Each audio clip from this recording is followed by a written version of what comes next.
J'ai ramené le petit objet. Alors, c'est un requin. Ouais. Alors, pourquoi? Parce que c'est pour symboliser un peu le personnage que les lecteurs retrouvent depuis maintenant Charcot. plus de 10 ans. Voilà, Charcot. Bouche. Shark comme le requin. Oui, il est encore un peu vivant.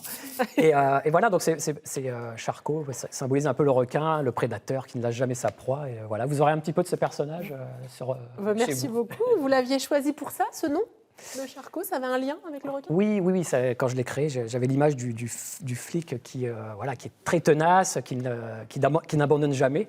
Et puis je voulais aussi une consonance qui accroche un peu la langue. Donc Franck Charcot, c'est quelque chose qui est assez rugueux à la prononciation et c'est un peu à l'image du personnage, même s'il a un très grand cœur en fait. Et Franck, vous l'aviez tout trouvé là. J'avais pas beaucoup d'imagination à l'époque. Franck Tillier, Lucas, justement, Charcot revient, Lucienne Bell également, les personnages fétiches de vos lecteurs. Oui. Je devrais dire nos personnages fétiches, puisque je fais partie de vos fans, il faut le dire. De quoi il parle celui-là?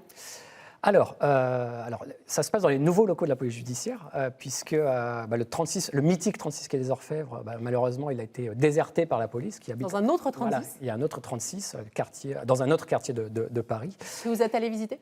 Oui, j'ai visité parce que je voulais vraiment m'imprégner de ces nouveaux lieux. C'est important parce que je l'ai décrit dans le livre. Et puis aussi d'avoir la psychologie des personnages qui quittent quand même un lieu où il y a eu beaucoup d'histoires criminelles depuis la création de la police. Voilà, un lieu assez impersonnel. Donc voir un peu l'état d'esprit des personnages, c'est important. Et Charcot, il est un petit peu au début... pas dépressif, mais quand même assez mal en point parce qu'il est dans des nouveaux locaux, il est complètement perdu. Il trouve ça un peu froid. Il a un boulot un peu plus administratif en plus. Voilà, un peu trop technologique pour lui. Donc voilà, il est un peu comme ça, mais il va s'en tirer. Alors quelle est l'intrigue, sans tout dire? Alors l'intrigue, cette fois, en plus, il va être confronté à un adversaire vraiment coriace parce que c'est un adversaire qui se fait appeler l'ange du futur et qui manipule à la perfection les réseaux sociaux. Et cet ange du futur leur lance un ultimatum.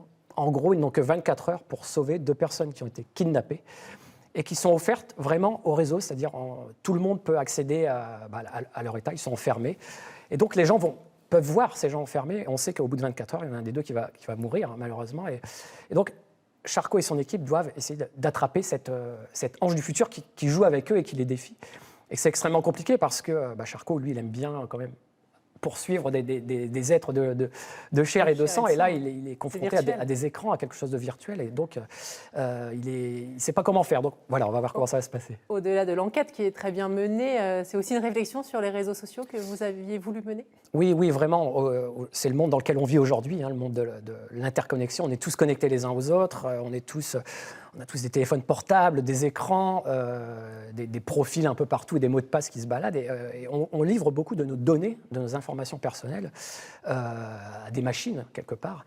Et on ne sait pas trop ce que ça devient, tout ça. C'est-à-dire qu'on est en train quelque part, de livrer un peu notre conscience, ce qui est en nous, quand on fait des recherches sur les moteurs de recherche. On met des choses parfois très intimes et personnelles. Ouais. Et en fait, ça, c'est utilisé, c'est pas perdu. Et quelque part, il y a des gens qui exploitent un peu toutes ces informations. Et le roman parle vraiment de cet aspect-là, de notre vie d'aujourd'hui. Vous mettez en avant également des personnages secondaires dont vous creusez un peu plus la personnalité. Vous introduisez un nouveau personnage. Ça veut dire que vous vous apprêtez à mettre Charcot à la retraite ou... Le plus tard possible. C'est quand même un personnage qui est très actif. Et même s'il dit qu'il vit l'enfer à chaque fois, à chaque enquête, il aime quand même son métier. Il est fait pour ça. Non, c'est important parce que j'essaie vraiment de me calquer sur ce qu'est aujourd'hui le travail de la police. Et en fait, la police travaille beaucoup par équipe. L'équipe de la brigade criminelle, en général, et en réalité, ils sont 4 ou 5 à travailler sur des enquêtes. Et voilà, donc c'est important qu'il n'y ait pas que Charcot et que Lucienne Bell, parce qu'il y a aussi tous ceux qui sont autour. Ça me permet de développer d'autres psychologies, d'autres personnages, d'autres centres d'intérêt. Ils ne sont pas mis un peu de côté parce qu'ils sont toujours aussi présents, mais en tout cas, il y a d'autres personnages qui sont très intéressants. Vous travaillez avec la police, c'est validé ce genre d'intrigue? Oui. Pour les vrais policiers? Oui, c'est validé. Alors, je travaille beaucoup en amont, c'est-à-dire au moment où je réfléchis à l'histoire, de savoir ce qui est plausible et ce qui ne l'est pas. Donc, il y a un travail en amont pour créer l'enquête, en fait, pour créer le gros de l'enquête policière. Et puis après, il y a un travail pendant l'écriture. Par exemple, ça démarre souvent par une scène de crime. Là, c'est dans une forêt, il pleut, c'est très humide, et donc j'ai besoin de savoir qu'est-ce qui se passe quand il pleut comme ça? Est-ce qu'on peut Vous faire allez dans la forêt sous la pluie pour voir Non, mais je demande par contre à des personnes qui font ça, c'est-à-dire les personnes de la police scientifique, je leur dis, mais quand il pleut en milieu humide, comment vous faites? Est-ce que vous transportez le corps d'abord pour faire les relevés ou est-ce que vous les faites sur place, etc., etc.